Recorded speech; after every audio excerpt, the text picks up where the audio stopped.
Assalamu alaikum wa rahmatullahi wa barakatuh, dear brothers and sisters. Today we are going to share the story of Prophet Yusuf alayhi salam. Prophet Yusuf was the beloved son of Prophet Yaqub, who also had 11 sons. Benjamin, who was the youngest, was from the same mother as Yusuf, while the rest were older half brothers. When Prophet Yusuf was a young boy, he woke up one morning stunned by a mysterious dream he just had. He ran to his father in excitement and said, "Oh, my father, I have seen 11 stars and the sun and the moon. I saw them prostrating to me." Prophet Yaqub was overjoyed, realizing that his dear son Yusuf was indeed the chosen one by Allah to the prophethood.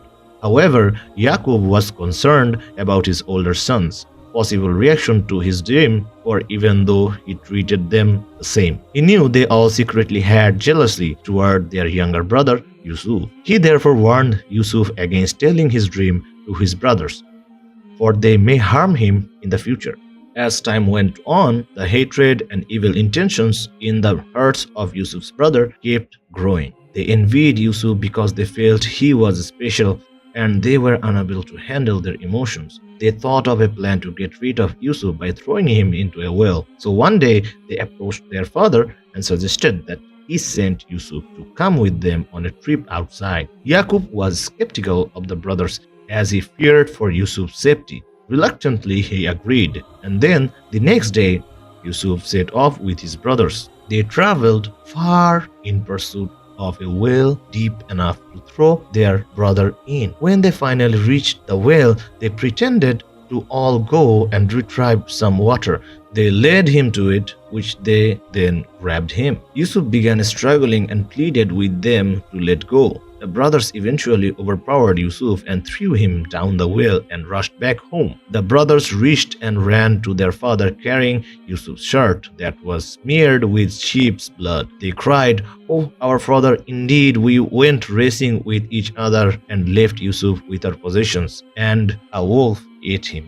Yaqub was suspicious of their story. He in his heart believed his son was still alive and that the brothers were likely enticed by shaitan to do evil. He pointed out that if the wolf was to have actually killed Yusuf, the shirt would have been ripped up while attacking him.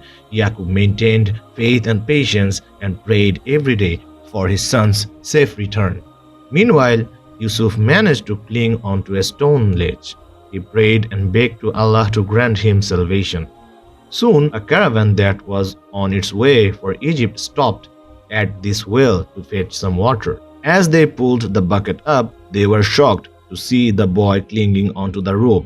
The caravan people realized the beauty that Yusuf possessed and began to discuss amongst themselves to take him in as a slave. Immediately, they then shackled Yusuf and took him along to the Egypt. Here he was auctioned and sold as a slave to the highest bidder, who happened to be the treasurer Al-Aziz. Yusuf's new master, who had no children, was completely taken with Yusuf. He told his wife to take good care of Yusuf and they could either use him as slave or take him for a son. Years went by. Yusuf not only grew up to be a handsome young man but was also blessed with exceptional knowledge and wisdom by Allah. His honesty won the heart of Al-Aziz, who placed Yusuf in charge of his household. During this period, Yusuf was confronted with his second trial. Zulaikha, Al-Aziz's wife, who watched Yusuf day by day, began to feel passionately about him. Her obsession heightened to a degree where she was desperate to fulfill her desire. One day, when her husband was away from home, she closed the doors and invited Yusuf to her. Yusuf, fearing Allah, replied, "I seek refuge in Allah. Indeed, He is my master who has given me shelter. Indeed, wrongdoers will not succeed." He turned away and ran towards closed door to escape. Zuleika chased after him in desperation and grabbed his shirt from the back, which caused his shirt to rip. The door opened and Al-Aziz entered. Ashamed, she ran to him, cried, and accused Yusuf of trying to force her into something she didn't want to do and kept resisting. Yusuf was baffled. He continued to deny his mistress's claim, saying it was she who sought to seduce me. Al-Aziz was a fair man. He was confused and unsure of whom to believe, so he consulted with his wife's cousin for advice. If his shirt is torn from the front, then she has told the truth, and he is of the liars, advised the cousin. However, the shirt was ripped from the back, meaning she was the forceful one. Yusuf's innocence was then proved. Al Aziz apologized for his wife's indecency but swore Yusuf to keep the situation a secret. Despite this, the story of Zuleika and Yusuf began to spread. Other women began ridiculing her character. Distressed Zuleika planned to prove them her helpless reaction to Yusuf's extraordinary handsomeness. So she then invited some women to a banquet at her residence one day. There she served them fruit along with knives. When the women were happily chatting away while slicing fruits, Zuleika summoned Yusuf. The woman looked up at him, astonished at such angelic beauty. They cut their hands without even realizing they had. Zuleika seized the moment to announce that this was the man for whom she was blamed. She then warned Yusuf that if he denied her again, he would be imprisoned, to which Yusuf replied, "My lord, prison is more to my liking than that to which they invite me." That night, Zuleika convinced her husband that the only way to safeguard her honor and his prestige was to imprison Yusuf. Thus, Yusuf was thrown into jail. During Yusuf's time in jail, he was bestowed with the ability to interpret dreams. Two of Yusuf's cellmates, mesmerized by his piety, asked him to have their dreams explained. One dreamed that he was serving the king wine, and the other was carrying bread on his head, which two birds were eating up.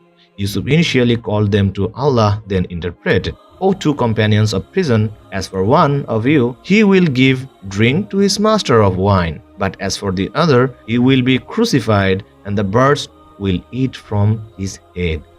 And he said to one whom he knew would go free, "Mention me to your master." However, when he got out, Shaitan made him forget to mention Yusuf to his master, and thus Yusuf remained in prison for several years. One day, the king of Egypt had an odd dream, and he summoned his men and asked them to explain to him the dream. The servant, who immediately remembered his companion in prison, informed the king of Yusuf and his impeccable dream interpretations. The king then sent off his servant to prison to meet with Yusuf and inquire about the peculiar dream. Yusuf was overjoyed at the sight of his companion and knew that this was indeed the plan of Allah. He told him that the dream meant, "You will plant for 7 years consecutively, and what you harvest leave in its spikes, except a little from which you will eat. Then will come after that 7 difficult years, which will consume what you saved for them, except a little from which you will store. Then will come after that a year in which the people will be given rain, and in which they will press olives and grapes." Amazed, the king ordered Yusuf to be presented before him. Yusuf, however, refused to leave prison until his innocence was proved. The king thus summoned the woman relating to Yusuf's incident. The women who had their hands cut spoke of Yusuf's innocence before the king. "Allah forbid, we know about him no evil," said the women. The wife of Al-Aziz was trapped. She then confessed to the king, "Now the truth has become evident. It was I who sought to seduce him, and indeed he is truthful." Thus, Yusuf's innocence was then proven. Released from prison, Yusuf stood before the king to thank him for his generosity. The king, who was greatly impressed by Yusuf's honest mannerism and his pleasant personality, led him to being appointed as the storekeeper over the storehouse across his land. As in charge, Yusuf immediately acted and began to harvest and store crop for the 7 years of fertility. Then there approached the years of famine that spread so far it reached the household of Yaqub in Canaan. Yaqub then decided to send all his sons except Benjamin to Egypt to purchase provisions. Yusuf immediately recognized his brothers and provided for them, but kept his identity in disguise. He casually inquired about their family. The brothers informed Yusuf of their house back in Canaan and their father and brothers back home.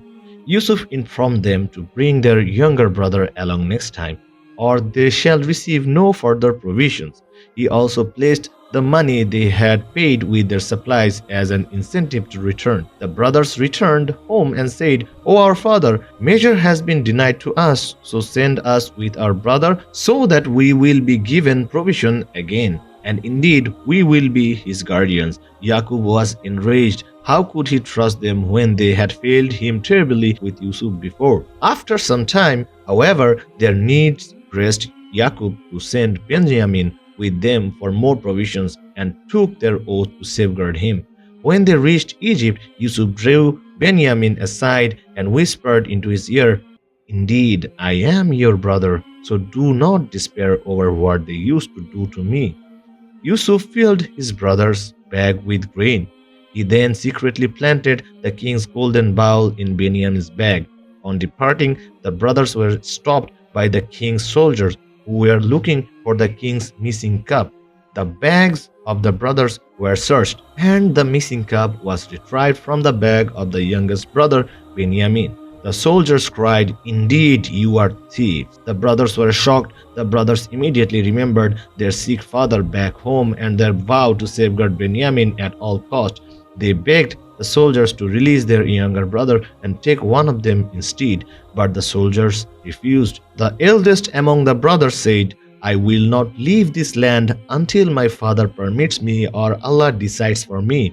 So the rest of the brothers left Egypt, leaving the eldest behind. When Yaqub learned of his youngest son's predicament, he wept and wept until he became blind. He resorted to prayer for comfort, for he knew that only Allah could ease his pain. Soon he instructed his sons to return to the king's land and inquire about their brother. The sons returned to Egypt once again. They met with Yusuf and pleaded that tragedy had befallen them. Yusuf then spoke to them in their native language. "Do you know what you did with Yusuf?" It didn't take long for the brothers to realize that this was indeed their long-lost brother and began to tremble in fear. But Yusuf comforted them, saying, "May Allah forgive you." He then said, "Take this, my shirt, and cast it over the face of my father. His eyesight will return." As instructed, the brothers cast Yusuf's shirt over their father's face, and Allah miraculously restored his eyesight. They begged their father to seek Allah's forgiveness for them. Together, they all set off to Egypt, where Yusuf warmly welcomed them. Yusuf raised his father upon the throne and said, "O my father, this is the explanation of my vision of before. My Lord has made it reality, and he was certainly good to me when he took me out of prison and brought you here after Satan had induced estrangement between me and my brothers. Indeed, my Lord is subtle in what he wills. Indeed, it is he who is the knowing, the wise." Thus Allah reunited father and son. The lesson from the story of Prophet Yusuf is that from his dream, he knew he was destined for greatness, but it seemed at every turn of his life he was met with difficulties and adversity. He was betrayed by his brothers, sold as a slave, and unjustly imprisoned. Yusuf could have chosen to be bitter and question Allah by saying, "I thought you had ordained for me greatness." He could have easily complained and asked, "Why do these things keep happening to me?" But he knew better. He knew Allah had a plan for him and he had just to keep faith. Yusuf knew by just focusing on being the best he could, treating people right and with respect, doing more than what he was requested, that Allah would take care of him. That is the end of the video. If you made it to the end, I appreciate your support and I am glad you enjoyed it. Why don't you drop a like and subscribe for more? Until next time, inshallah, may Allah bless you all. Dear brothers and sisters, Assalamu alaikum wa rahmatullahi wa barakatuh.